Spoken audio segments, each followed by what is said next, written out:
I have a question, because when I first saw this, it was very interesting, and we have one of our senior accounting professionals who has a very, how do I say, a demeanor that you would expect of a senior accounting professional, just very cut and dry and stoic. And she saw this presentation, and the email I got back was amazing. And it was actually the first time I saw any sign of emotion from this professional at our company. So would you say that this is what you have thought XBureau could do? Is that anyone want to comment? Or show of hands, did everyone find this interesting and new? Okay, good. We're getting ready for Lou, so I'm the interlude in the act. I do want to go back to the Kara Stein speech, because I consider myself an SECologist. For those old enough to remember, there used to be a Kremlinologist. People went to school to study what was going on in the Cold War, what was going on in Russia, and you would see all of these hidden meanings in public statements or written statements, and you'd have the CIA and others crunching that information to come out with what are they really saying. And so when I look at the SEC, especially over the last year, and because I study it, and I know most of you probably don't spend as much time in it, I'm going to relay this whole push for structured data has just gone off the charts.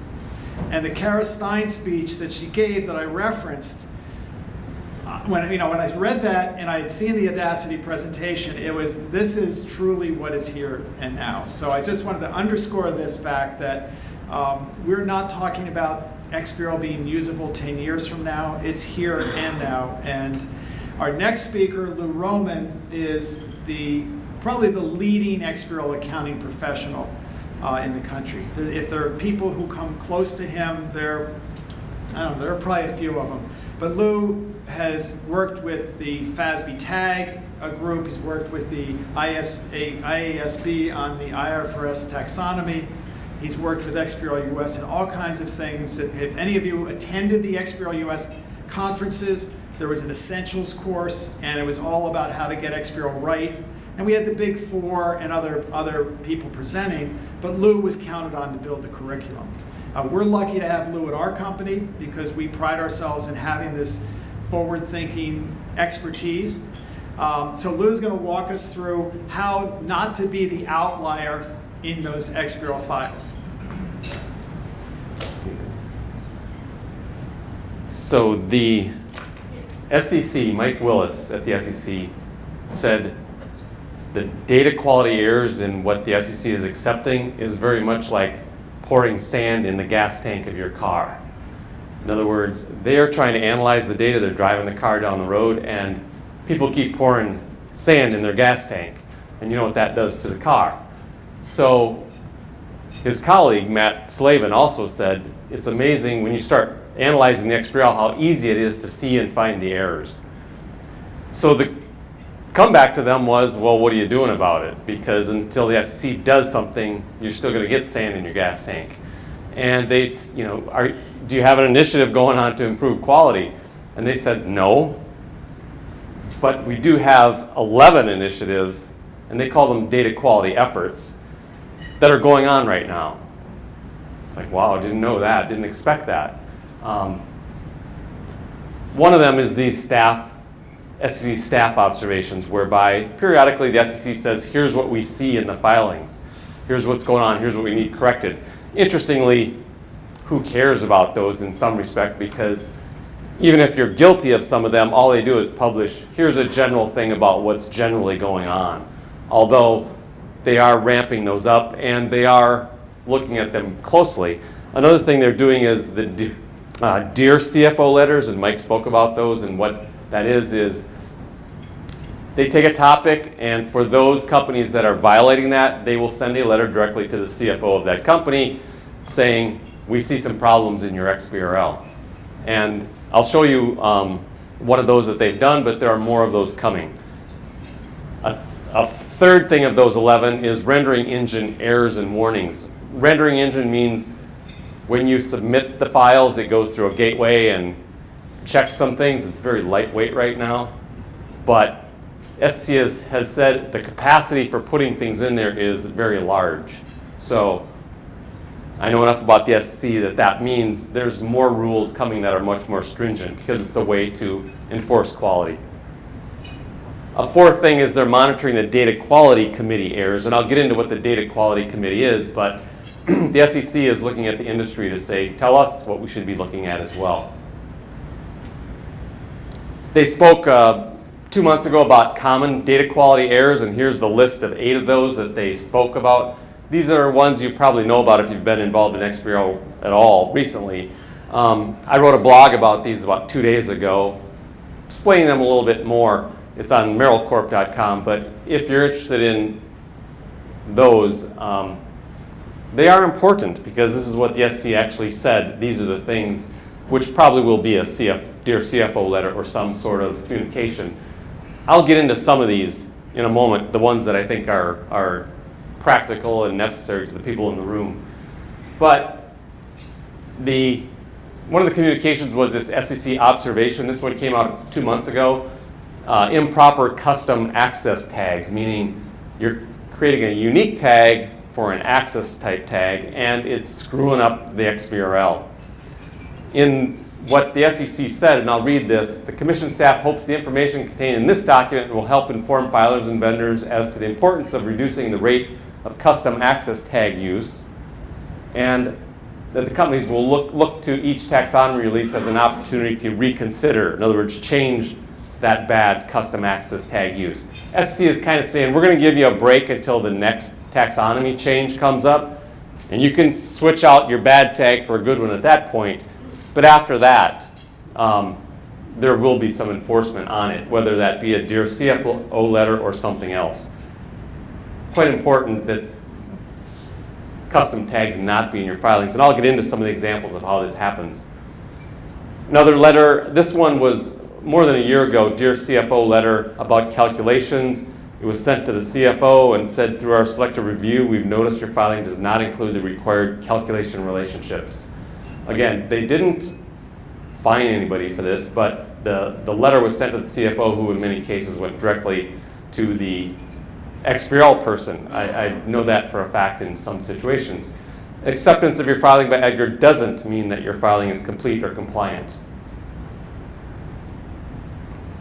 A third communication was the staff observations on custom tag rates. In our sampling, smaller filers accounted for 96% of filers with high custom tag rates.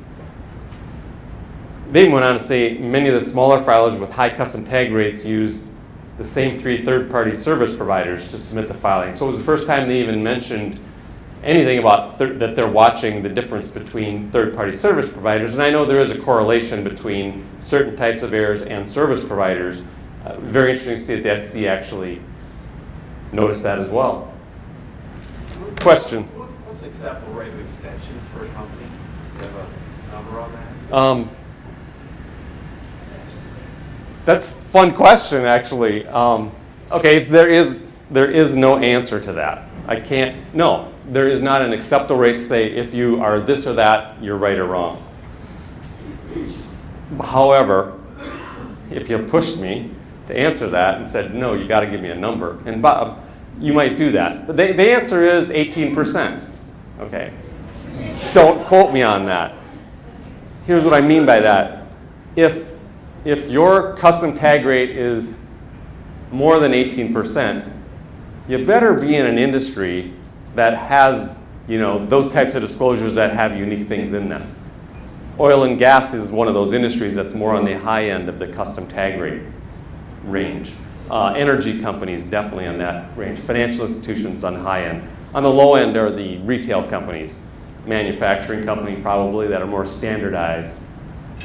So big factors to consider. And 18%, I would never, that's just a very general what-if type number. It's not the defined number. Is that your number? Thanks for asking that. That is my number. I have no backing to say, here's this Excel spreadsheet that should have that. I just know that once you start getting over 18, there better be a reason for it. And that reason might be you have contingencies and commitment footnote that has a ton of lawsuits in it, or you have a real complex debt structure that would also create a lot of extensions. So thanks for asking. That is my number. That is a very... Would you like to Do you want grades? I've got grades. Waste management. Okay, what do you think your extension rate is at waste management? It's on our suitcase, I think 22%, and on our case, 18. Very good. Wow. I'm impressed. Yeah, on your quarter that you just filed was only 16%. So that's even, okay, there she goes. Here's the deal. Low doesn't mean good. It does not. That's the question he's asking. What's right? There isn't a right number. And But the more U.S. GAAP, the more general, I mean, how people could, okay, I get what you're saying. Extensions that are incorrect are not good, and and that's what you're saying. If it's a little different and every company has something similar to it, Right. you're not going to be able to grab it, but if it's a gap tag, you can. Yes. She's saying if there's a gap tag, you better find it. And I totally agree with that. So you're saying a low percent feels better, and I agree. The incorrect extensions, and that's what this is about, really do, and Christine knows this tremendously, really do screw up the tagging because it's hard for a consumer to relate that extension to anything. It might be in a calculation relationship, and that helps a little bit, but other than that, it's tough. So congratulations on your 16%. I like that. Who do you think in the room has the highest rate of extensions? I love it that you have a list. Okay, I'm going to say it. I'm not shy about naming companies. It's Transocean. Now,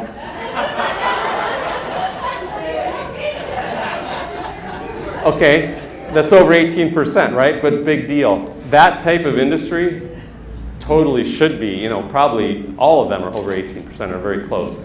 And so I looked at Transocean, like 35, come on. I can find a lot of stuff pretty quickly in here that should not be an extension. Interestingly, I could not. And your legal footnote contingencies and commitments is pretty sophisticated, and that's why, for the most part. It's complex. A lot of stuff in there, a lot of stuff they're telling about is just unique. So 35%, I'll say spot on for Transocean, actually.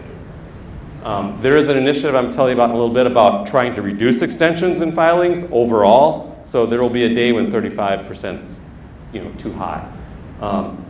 Second place on the high end, Memorial Productions Partners and Memorial Resource Development. Okay, they're happy about that. You shouldn't be happy about a high rate. Waste Management has it figured out. They're in the 16% range. They're doing good. But 31% and 30% for those two companies. I'll go down let's go from top to bottom. But I will tell you at the bottom, Bellicum Pharmaceuticals with 11%. Whatever. That does not mean good. And Applied Optoelectronics at 14%.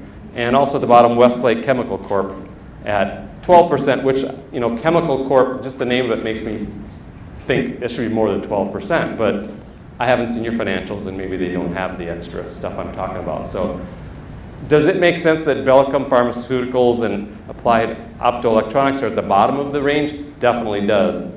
Those are not as complex type disclosure companies as an oil and gas company. So keep that in mind, and that's significant, is the industry you're in, and debt structures and commitments and contingencies.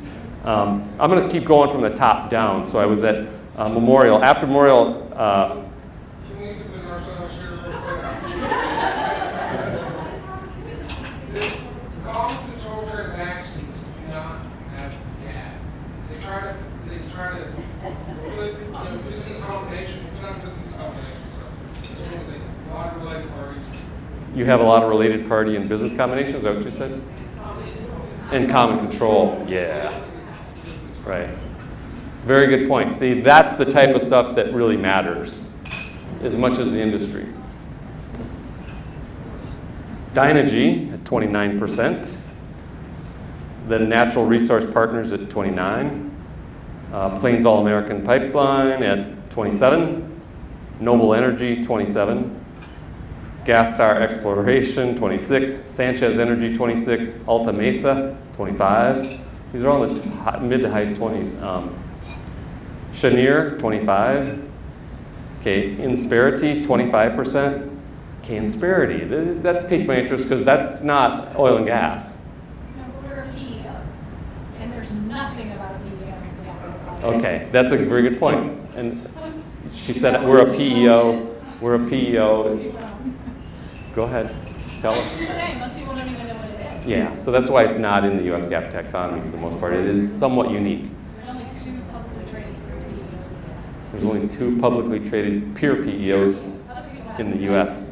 Okay, so that explains that. Otherwise, I was going to say that's way too high for your industry. But there's a reason, and that's the key thing about this is whatever that reason is should be communicated. Vanguard, 24%. Let's keep going on. Cardtronics, 21. Ensco, 21. Philips 66, 21. Spectra Energy, 21. Neighbors in Industries, 19. Now we're in the below 20s, so we're hitting that 18%. Contango Oil and Gas, 18. Weatherford International, 18. C&J Energy, 16. Waste Management, 16. This is the most recent quarter I'm talking about. LivaNova, 15. Oasis Petroleum, 15. Then Applied Optoelectronics at 14, Westlake Chemical 12, and then Bellicum at 11. So that's where you're at. But these are becoming more important. That's why I'm spending some time on it, in that it's screwing up investors to have too many extensions. The SEC cares about it immensely, and I'm going to tell you about an initiative coming up to try to reduce extensions. So the commission staff intends to continue monitoring the use of custom tags. Depending on the results of that effort, they may issue further guidance or pursue other actions. And they, for the most part, said they will pursue other actions. So getting into XBRL data quality some more, let me just ask those of you here,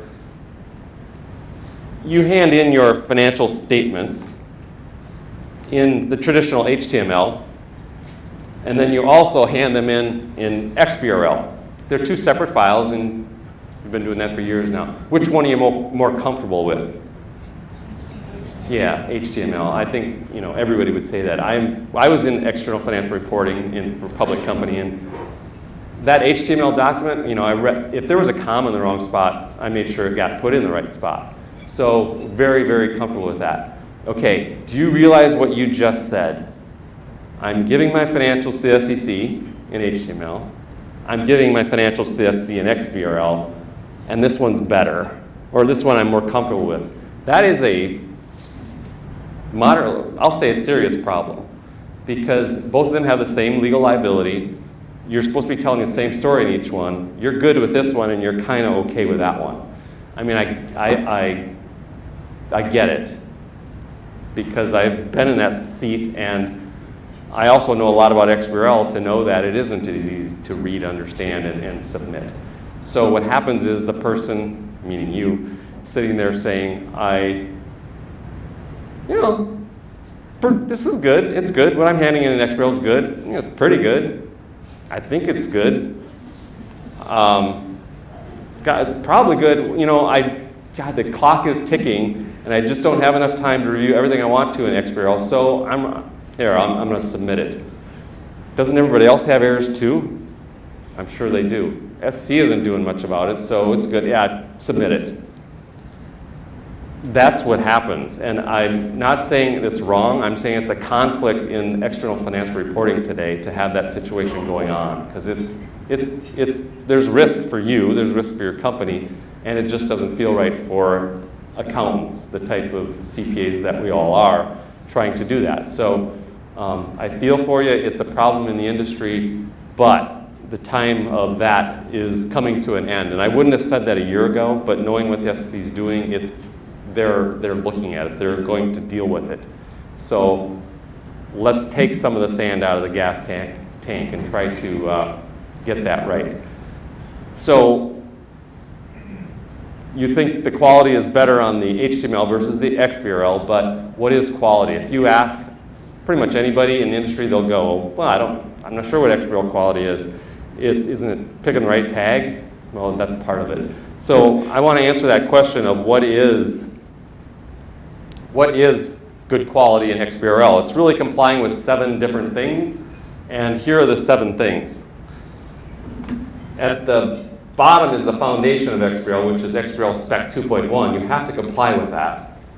Don't worry, nobody here, hardly anybody knows what that really is, but every software that provides XBRL tagging will get you okay with Spec 2.1. The second of the 7 components of quality, building up from the base, is the Edgar Filer Manual rules. You need to comply with them.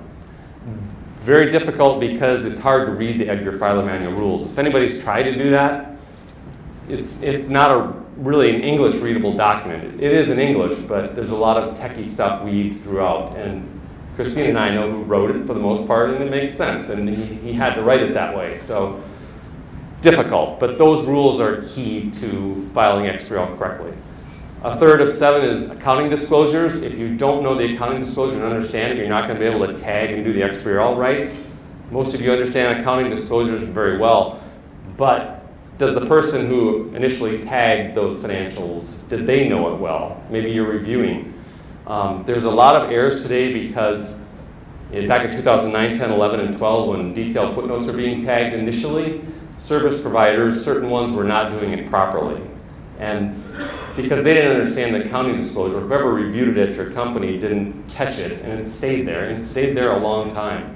A lot of those are still there, simply because someone didn't understand the accounting for what they were tagging. Some of these unremitted foreign earnings are that situation, some of those problems. A fourth one is understanding the US GAAP taxonomy. Every time I go into it, I get more familiar with it, so there's no replacement for diving into the taxonomy. But picking the right tags is key, obviously, and understanding the modeling in it. The FASB puts out implementation guides, and unless you're following them properly and understanding them, you're not of high quality. These guides are very readable. They're, some are only 5 or so pages. They take a topic like segment reporting. They say, here's an example disclosure. Here's the right way to tag it. There's many topics, probably 15 that are out there today. Merrill's helped a ton with FASB on editing these before they're published and giving them comments on them. They're key to follow. The 6th of 7 is these SEC staff observations and FAQs, which I've already shown you a couple of. They give good guidance, and unless you're following that guidance, you're not of high quality. A lot of these are simply interpretations of the Edgar Filer Manual rules. So the rule might not have been clear enough. These clear up that rule so everybody does it the same way. And the last one is the XBRL US Data Quality Committee. Following their guidance is key, and rather than talking about that now, I'll talk about that in a moment. So I gave these the red, green, yellow stoplight to say if they're red, these are hard for you to comply with, and green would be easy, and this is what I came up with. 2 reds, the EFM is very difficult, and taxonomy, there's 15,000 tags, makes it difficult. A lot of yellows, and this is the reason why, which one are you more comfortable with, the HTML or the XBRL? It's because of these 7 things. It's hard to comply with those just right out of the box without experience or without understanding some of the techiness of XBRL. Some companies are doing it. I know some companies that are at 10 on a scale of 1 to 10 for quality. Because they understand this, they know how to do it, they know where to get assistance, but that's a small percentage of the 100% of companies that are filing. And so, ask yourself where you're at on that list. Here's what I mean by some quality errors, and I'm not going to give you one-off type odd errors. Those would be more entertaining, but they're not practical to this group. So here's the intended meaning in Bank of America's 10K. Federal income tax has not been incurred on $17.2 billion of undistributed foreign earnings. Okay. What they erroneously said in the XBRL is $17.2 billion of tax expense was incurred. They simply picked the wrong tag and obviously gave it kind of the exact opposite meaning of what they meant. And this was in their filing for period after period, unfortunately. It got called out at an investor meeting, so they've switched it since, but the embarrassment, of course, was there. Another one, The reclass from AOCI to the statement of income resulted in a charge to COGS of $39 million. Very typical disclosure. Erroneously, based on how they did their XBRL, the reclass from AOCI resulted in a benefit, so the exact opposite. And of course, what happened here was they entered the number wrong, positive and negative signage. Very smart XBRL company. I know them, I've talked to them. They just goofed it because, you know, you're tagging that 39 million. Is it what's coming out of AOCI, the debit or credit coming out, or is it what's hitting the P&L, that debit or credit? You have to think a little bit into it. You got to know a little bit about what's going on with the tags and how that taxonomy works. So it's not as easy as it looks. They were surprised, and you know, they switched it right away. But you can see how easily these happen, and it's not. This one is common. I'll say very common. That type of error. And a third one, there was no goodwill impairment charge recorded during the period. Well, if the words no or none can be replaced with 0 and it still reads properly, tag that as a 0. The company did not do that, so basically they're saying the company did not disclose whether any goodwill impairment was recorded during the period, which is a different thing. Again, that's a more common type error that occurs. So these are just 3 examples of errors that what I'm talking about by people not following those 7 components of quality. With that, I'm going to get into some errors, but again, I'll stay on the practical ones that I see a lot, and I've looked at a lot of the XBRL for the companies in this room, so I'll be weaving that in, although I'm not going to point out anybody that has a specific error, don't worry. We'll get into this after a 20-minute break. So let's, it's 2:25. Let's come back at 2:45. So take a break, we'll be back at 2:45.